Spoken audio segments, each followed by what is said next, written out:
Hello bachcho, let's see this question. The question says, for higher temperature, the peak emission wavelength of a black body shift to lower wavelength. Reason: peak emission wavelength of a black body is proportional to the 4 power of temperature.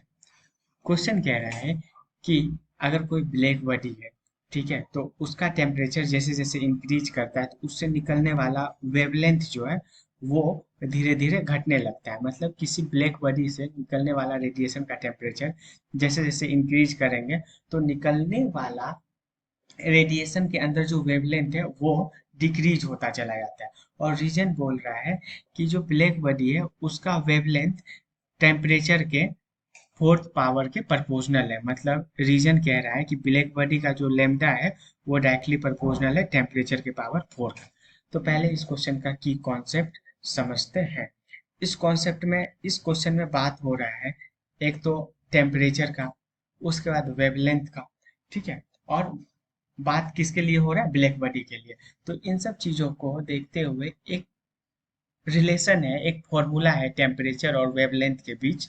वो relation ही इस question का क्या है? की concept. तो वो relation है lambda max into temperature is equal to B.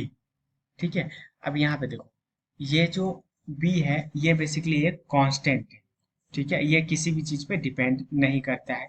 Temperature है जो, मतलब टेम्परेचर है उस ब्लैक बॉडी का। लेमडा मैक्स जो उससे रेडिएशन निकल रहा है उसका वेवलेंथ, मैक्सिमम वेवलेंथ क्या है ये है। तो देखो यहाँ पे क्या कह रहा है कि for higher temperature the peak emission wavelength of a black body shift to lower temperature, lower wavelength. मतलब टेम्परेचर जैसे इंक्रीज करेंगे वेवलेंथ डिक्रीज करेगा। तो देखो इस रिलेशन से एक चीज देखो कि जैसे ही टेम्परेचर इंक्रीज करेंगे अपन, ठीक है, तो टेम्परेचर इंक्रीज करेंगे तो यहाँ से लेमडा मैक्स क्या होगा? लेमडा मैक्स क्या होगा? डिक्रीज हो जाएगा। मतलब जितना लेमडा मैक्स पहले था उससे अब कम जाएगा। तो ऑब्वियस है, पहले अगर हायर था तो वो अब क्या हो जाएगा? लोअर हो जाएगा। तो ऐसा सही कह रहा है। उसके बाद देखो, अब क्वेश्चन का रीजन बता रहा है कि वेवलेंथ जो है वो टेम्परेचर के पावर 4 के डायरेक्टली प्रोपोर्शनल है। इस रिलेशन को देखो, इस रिलेशन से देखने से लग रहा है क्या? इस रिलेशन से तो ये लग रहा है कि लेमडा मैक्स जो है वो क्या है? बी अपॉन टेम्परेचर के बराबर है। मतलब कि जो लेमडा मैक्स है वो डायरेक्टली प्रोपोर्शनल नहीं है, वो इनडायरेक्टली प्रोपोर्शनल है किसके? टेम्परेचर के। और यहाँ पे कह रहा है कि लेमडा जो है डायरेक्टली प्रोपोर्शनल है टी की पावर 4 का। तो ये रीजन तो गलत हो गया। तो एसर्टेन सही है लेकिन रीजन क्या है? गलत है। तो hence Hence, ascertain is right. Hence, ascertain is right.